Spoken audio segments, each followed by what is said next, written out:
Good evening and welcome into episode 9 of the Rich Petroski Show. Happy to be joined, as always, by the St. Joseph Chargers head football coach, Rich Petroski. I'm Connor Klingen, and thank you for joining us. We are live from the St. Joseph High School team dinner. And tonight, as always, we'd like to remind you that this show is brought to you by Meatheads in Elmhurst, a place you can enjoy with your whole family from the moment you walk in till the moment you leave. Meatheads at 143 North York Street in Elmhurst. Coach, how you doing tonight? I'm doing good. I did something to my shoulder, so it's been hurting me, so I don't know what I did. It's my old age, I think. Got to take care of that. Yeah. Always got to make sure.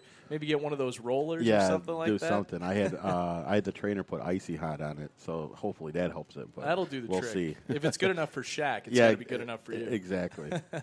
Well, we've entered into the month of October, and that's really crunch time in the IHSA. 3 games to go to get into the playoffs, and you guys need to win at least 2. What's the mentality of the team moving forward? We're full guns ahead, per se. You know what I mean? We're ready for it. We don't want just 2 wins. We want 3 wins. So. And we hit on this last week, but at the beginning of the season, you have to replace 14 seniors from last year with a younger team. How have you seen this squad grow over the course of the season? They've grown tremendously. You've seen, I've been talking to a lot of people, and they've been saying that, you know what I mean, the flashes of what we can be, it's unbelievable.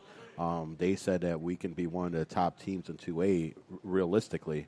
Our record can't put us at one of the top teams, but by Thanksgiving, we should be one of the top teams in 2A, and that's very exciting for us as a coaching staff because that means that we're doing the right stuff, especially getting these kids in the right position to make plays. So, and what has really impressed you more than anything about this team so far this season?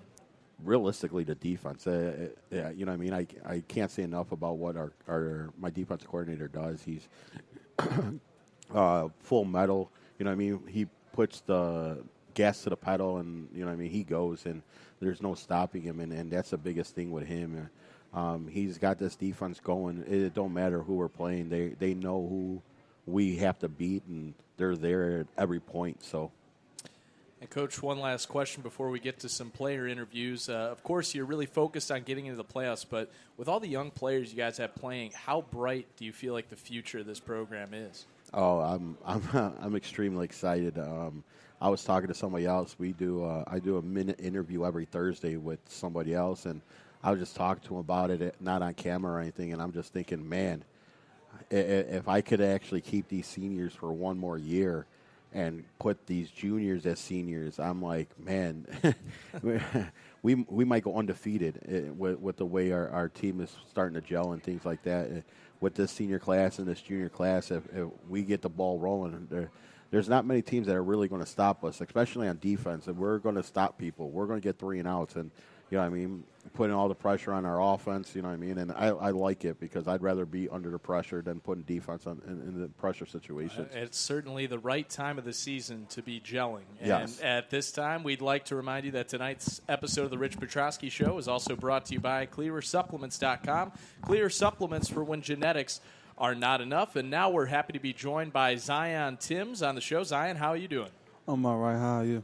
Good. Thank you so much for coming on. And we're going to have a little bit of fun tonight. We're going to have 3 players come on, and we're going to do a little bit of a thing that I came up with called the Charger Lightning Round. So these are just going to be 6 quick questions. Putting you on the spot a little bit here, Zion, but you can do your best here. So we're going to start off. First one, funniest player on the team. Funniest player on the team, probably Mekhi Elam. Mekhi Elam. Okay, that's the first vote. Best dancer on the team. Best dancer, Antonio. Antonio, all right. We're going to have Antonio a little bit later. Worst dancer on the team. The worst dancer, probably, Jordan. My brother Jordan. He's the worst dancer. Brotherly love right there. Best singer on the team. Best singer, probably Jesse. Worst singer? Worst singer, that'll probably be myself. Got to stay humble there. Favorite thing about playing for St. Joe's in under 5 words? In under 5 words, family. That's it. 1 word? That's efficient. That's the way to do it. Zion, you survived the Charger Lightning round. And Zion, let's, for the fans at home, we'll give a chance to just explain what you do for this team on both sides of the ball. Well, I'm the running back, and I play cornerback on defense. I'm more the power back on the offensive side, and then on the defense side, I just help out where I'm needed. Well, Zion, thank you so much, and good luck tomorrow night. Thank you. All right, now we're going to move on to Antonio Hardaway coming on, and he's going to face the same questions here on the Charger Lightning round right here. Antonio, how are you doing? I'm doing awesome tonight. Glad to hear it.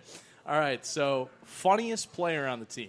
Funniest player on the team, Malik. Malik, okay. Yep. Best dancer? Best dancer, I'm gonna say myself. There you go. There it is. Worst dancer on the team? Worst dancer, Zarel. All right. Best singer on the team? Best singer, I'm gonna go with Jesse too. All right, Jesse's got 2 votes there. Worst singer on the team? Worst singer, Zion said himself. Are you going to agree with that one there? I haven't heard Zion sing.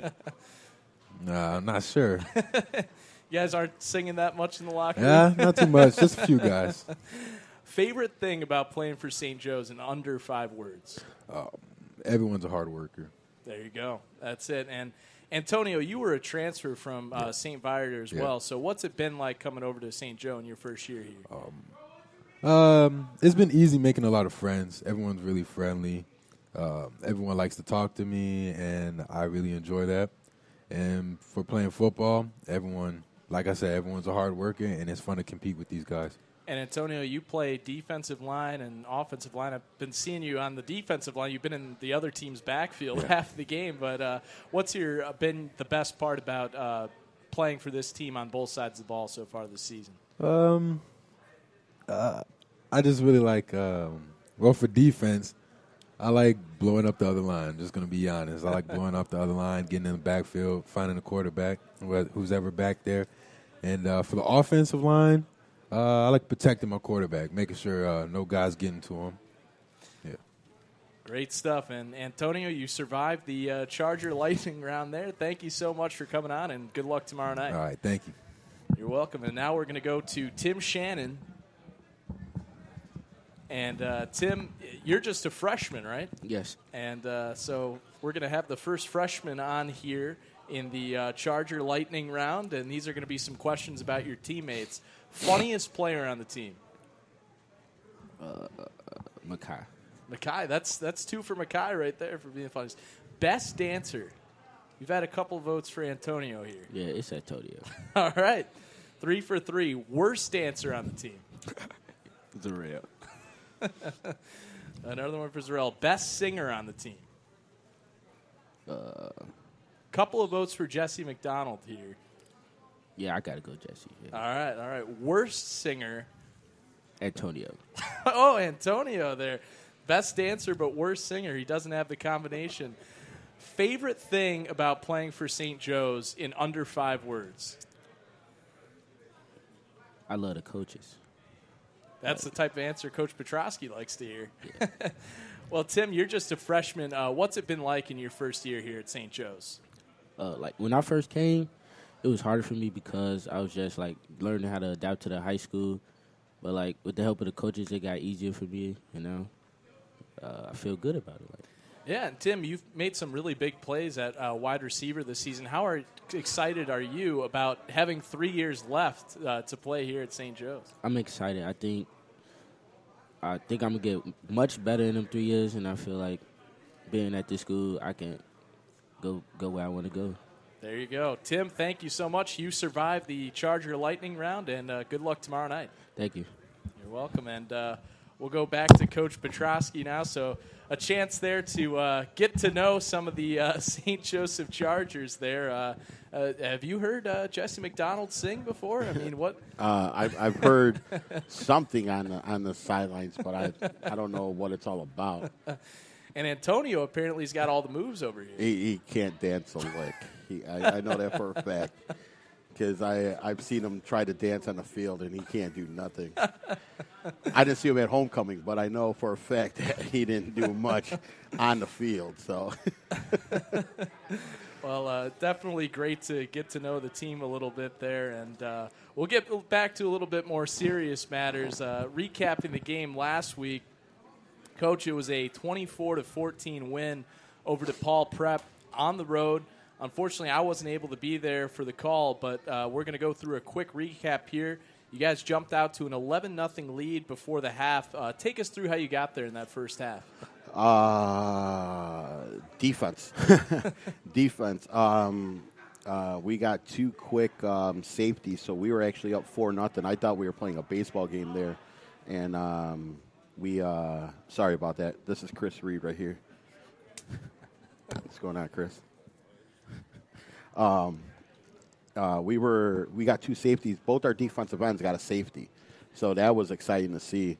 And then right after that, Caleb threw a beautiful pass to Zach right before halftime, and it was a beautiful pass. Zach jumped up. I don't know why he jumped. He just loves to jump, but he jumped up, catch it, and he's in the end zone. And we're up 11-0. He kicks the extra point. He's like, "Coach, I'm dead." I'm like, "Okay, just kick the extra point." Then we're going into halftime anyway. So that's basically how the first half really went. And we dominated a lot, and you know what I mean. And then second half, we thought we were in the driver's seat, and we'll go from there. So later on in the game, you had Ezekiel Boost come into the game at quarterback. What happened there with Caleb, and how's he doing? Hey, Caleb is fine. I try to get Ezekiel some playing time. He's had playing time in every single game this year. So it wasn't something different for me to put him in there. You know what I mean? We could say that we do the rotating quarterback thing and things like that.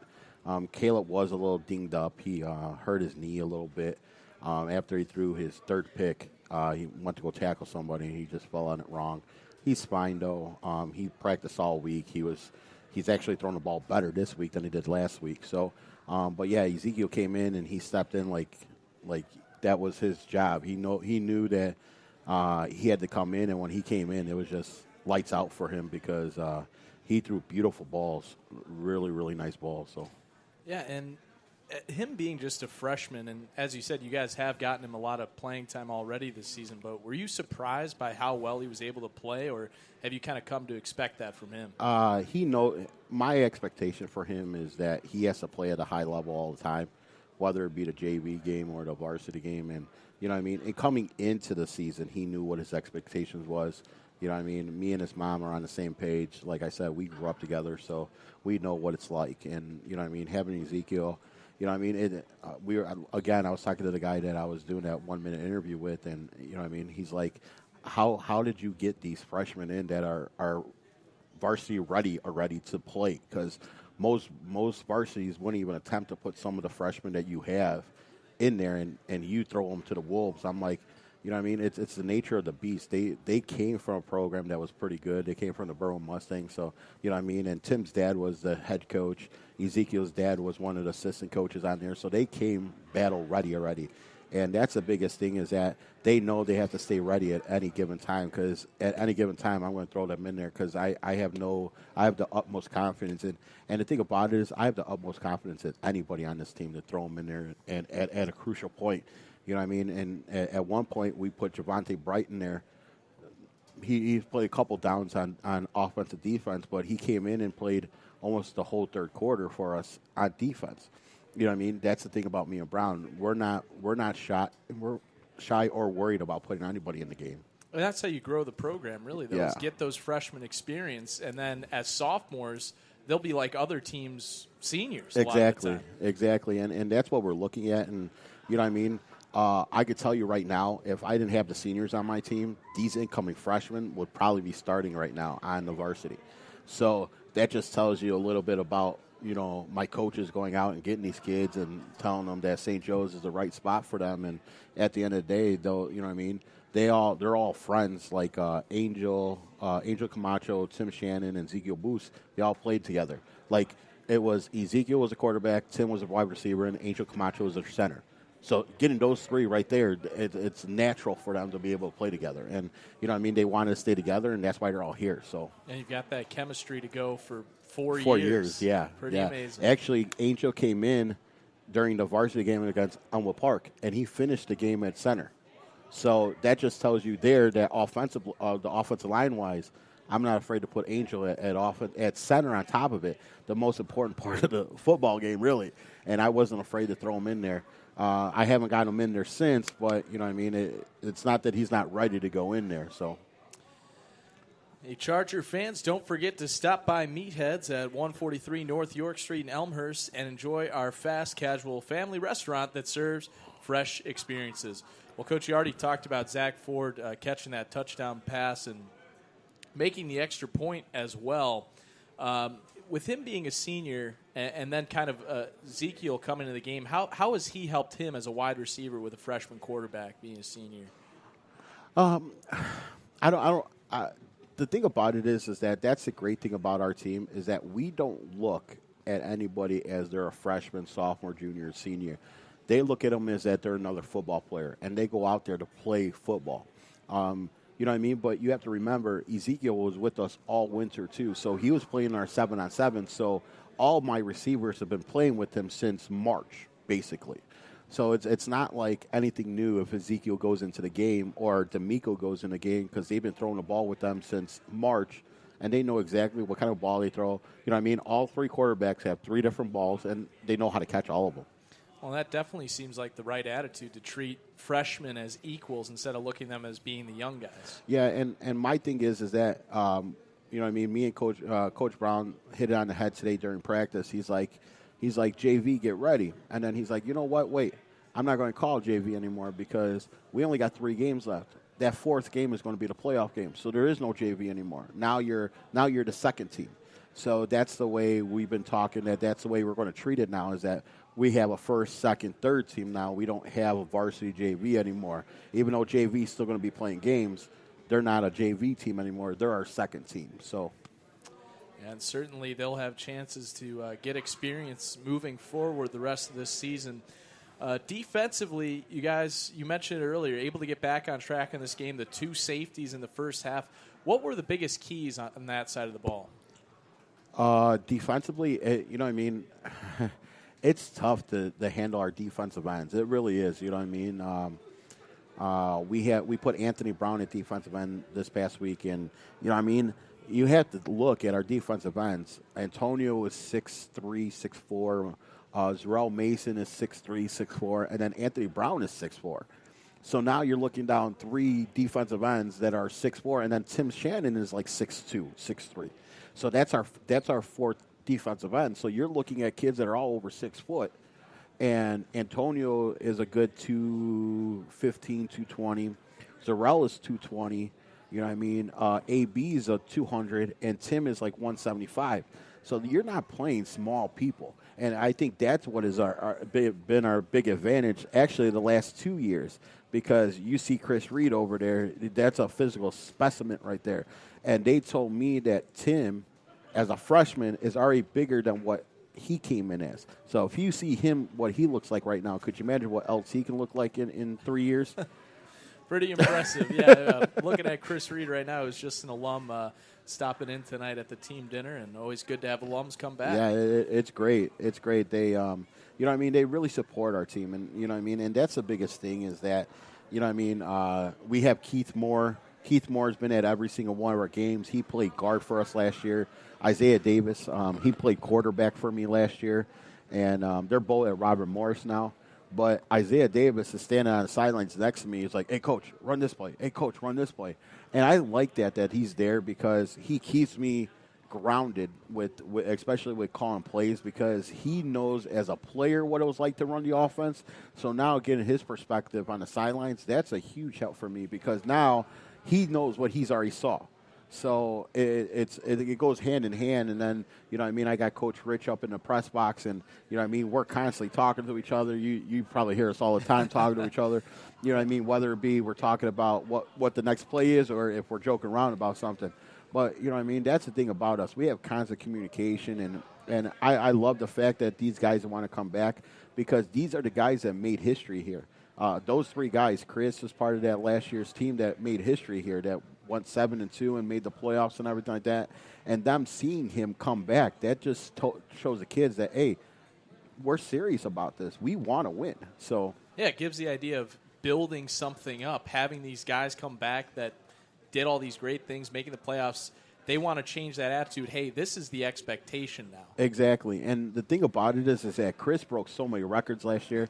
He broke the sacks in one game record. He was the first all-state selection for St. Joe's ever in school history. And now we're going back to 1960. 64 was our first official varsity football team. But he was the first ever. 2016 was the first year we've ever had an all-state selection. Now, granted, we had preseason all-state selections, but they never made it as an all-state selection. Chris was unanimous all-state, and that's a testament to what we did last year. And these guys see that, and they hear that, and they're just like, well, that's what we want to be now. That's the footsteps we want to walk in. So they want to get to the point where maybe you'll have multiple exactly. all-state players. Yeah, exactly. And at this time, we'd like to remind you tonight's episode of the Rich Petroski Show is also brought to you by Cleaver Supplements. Cleaver Supplements for when genetics are not enough. Coach, some awesome news this week, and I saw it when I came in tonight at the team dinner. The new uniforms, the home uniforms, have arrived for St. Joe, and they just got here today. Yes, I went to go pick them up at 1:30 today. And the nice visors, and we got hats and stuff like that. So thank you, by the way, for the St. Joe visor. Now really feeling like a part of the program. Exactly. Well, I saw the reaction. It seems like everyone's really excited about it. Yeah, you know what I mean? It was a build-up to this anticipation for these jerseys. The great thing about it is that, especially with these jerseys, I'm hoping that I was glad that they came in this week, because if we would have got them week one, it would have been nice and everything like that. But, you know what I mean? They were hungry for these jerseys.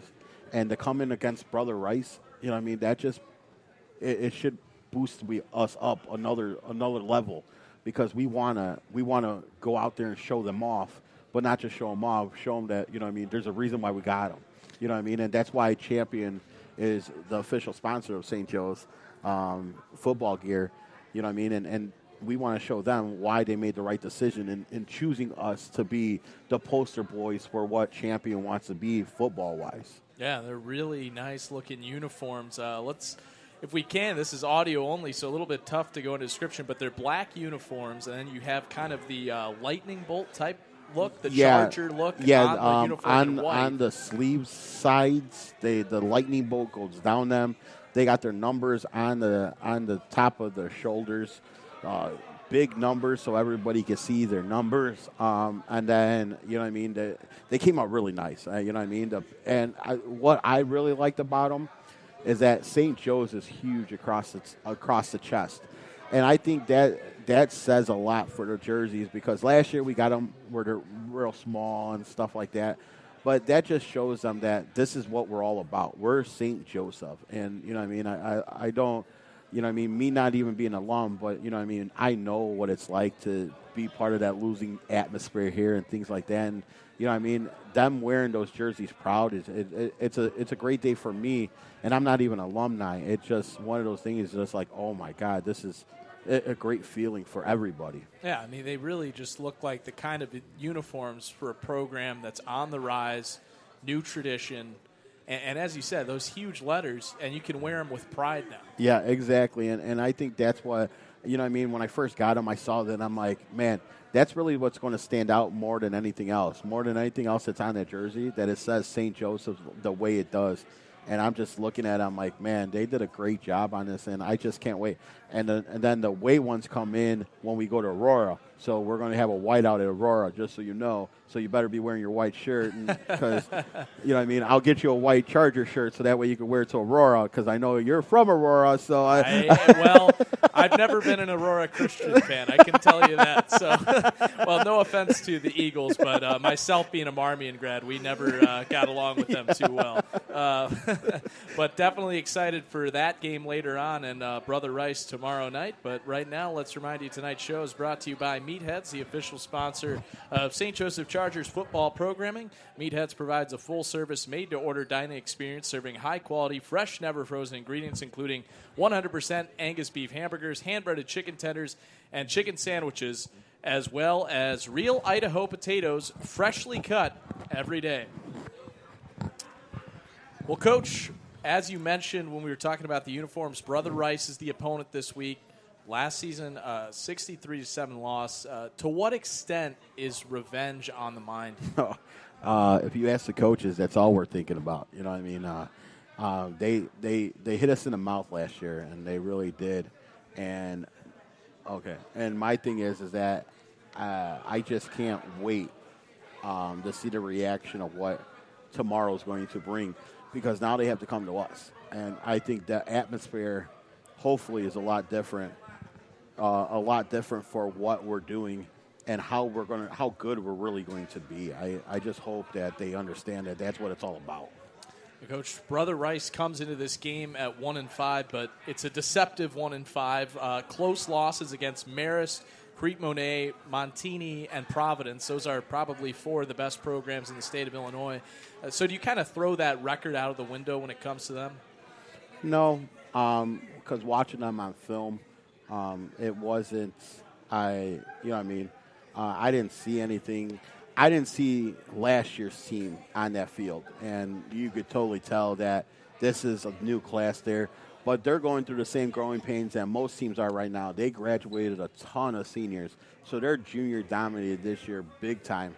So, you know what I mean? With that being said, it's unbelievable the way it goes and things like that and how better we can be. So. Yeah, and this is a team that last season was 9-3, and then the confidence definitely takes a hit when you're 1-5. Yeah, you know what I mean. And my thing is that it comes back to the point where when you have underclassmen and you're losing, you know what I mean, they get down on themselves. So you know what I mean. But at the same token, they're going to come in. They're going to be like, that's St. Joe's. We can't lose to St. Joe's. You know what I mean. And that's going to be their mentality. That's, you know what I mean, that's their arrogant mentality. You know what I mean, no disrespect to Brother Rice or anything like that, but, you know what I mean, they're arrogant people, and that's just the way they are. It's just in their blood to be that way. And, you know what I mean, I'm going to be honest with you, Ezekiel and LT could have went to Brother Rice. They very easily could have went to Brother Rice, but they chose here, and I'm glad they chose here and things like that. But at the same token, it's like, you know what I mean, it's just their demeanors and stuff like that that we shouldn't be in the same class as them. And we're not. You know what I mean? We're not. Are we at the point where, you know what I mean, me personally, when we walk up to them, it's going to be a game. We're going to punch them in the mouth. Don't get me wrong. But at the same token, on paper, everybody's saying that this is going to be a blowout anyways. So. Right. And does kind of being overlooked like that, does that pump up your players where people are saying, okay, Brother Rice is 1-5, but they're in the blue division? Does that kind of put the chip on the shoulder of your players a little bit? It's kind of funny that you asked me that question because what happened is that I was talking to somebody that was an alumni from here, and we're talking about the game and everything like that, and he goes, how do you feel against Brother Rice? I go, I'm going to be honest with you, and this is no disrespect to my kids, but we're just dumb when it comes to the fact that they're blue, we're red, they're white, they're green. That doesn't matter. And it's the naiveness of them being young kids. They don't know any better. You know what I mean? Because when half these kids are going to go play basketball, they're going to roll these teams. So it's not going to be that big of a deal. You know what I mean? In basketball, you only have north and south. So it's not that big of a thing. So having blue, green, white, red, these kids don't understand what that's all about. They just know that Brother Rice is up here and we're down here. That's all. That's the only thing they know. And I think that's what's to our advantage because they don't know any better. Yeah. And what would you say is the aspect of your team that gives you guys the best chance to win tomorrow night? Our defense. Those two guys that are sitting right there, they're next to each other right there. Antonio Hardaway and Zerrell Mason. If those two kids come to play like they played the last 2 weeks and against Hope and Ignatius, it's going to be scary because they throw the ball a lot, and they might throw themselves out of the game because if those two guys are high motor guys like they've been the last couple of weeks, it's going to be a scary game for them because these two guys could get to the backfield in a split second, really. Well, and they've already showed that against a bigger school. They dominated against St. Ignatius. Exactly, and that's the point I'm trying to make. Could you imagine? And they're both only juniors. So that's another advantage. And that's where it comes to the point where I'm like, they don't know any better. They really don't. They don't know any better but to win. You know what I mean? That's all they know how to do. all they know how to do is win. So that's why it's like when we lose, they take it hard because it's like we're not used to this. Well, Coach, you were saying, your players don't really care about it that much. They just go out and win. But how much would a win mean against Brother Rice? Oh, that'd be huge. It'd be huge. I think it'd be more. I think it'd be bigger. It would be a bigger win in everybody else's eyes, because us, it's just another game. You know what I mean? They put their pants on the same way. They put their helmets on the same way. You know what I mean? For us, you know what I mean? Like I said, I read that Edgy Tim stuff all the time, and they know I'm on there and stuff like that. And you know what I mean? There's a couple guys that are all for us. They want us to do good and everything like that. But you know what I mean? They're just like, this is a week for the blue teams to get all their kids rested, you know what I mean, ready for next week and stuff like that. And, you know what I mean, I don't tell these kids that, because my thing is that if I tell them that they're going to rest the kids, then they're just like, oh, well, if they're resting, we can rest. And that's not the mentality we need. I just make sure that they understand that, hey, Brother Rice is coming to punch us in the mouth. Regardless of what their record is, they're going to come punch us in the mouth, because at the end of the day, if they lose to St. Joe's, it's like the king falling from his crown or from his throne, really. Because how can Brother Rice lose to St. Joseph? Well, with the way the program is now, I think Brother Rice could definitely lose to St. Joseph. Yeah. Well, Coach, do it every week, and I think you've already hit on it here, but how excited are you guys to get back out there tomorrow night, and especially with it being a home game under the lights after playing an away game during the day? Yeah, you know what I mean? They're excited. I think we need the home cooking tomorrow, and I think that'd be great for us, just for the simple fact that we need the home cooking. We've been on the road for, the last 2 weeks and things like that, and, you know what I mean, the Ignatius game didn't go the way we wanted it. The DePaul game went the way we wanted it, but at the end of the day, you know what I mean, it's just good to be home, and so we can get another W at home. And hopefully the Chargers will tomorrow night. That'll do it for this week for Coach Petroski and also Zion Timms, Antonio Hardaway, and Tim Shannon. I'm Connor Kling saying so long from St. Joseph High School here on Arena Sportsnet Chicago.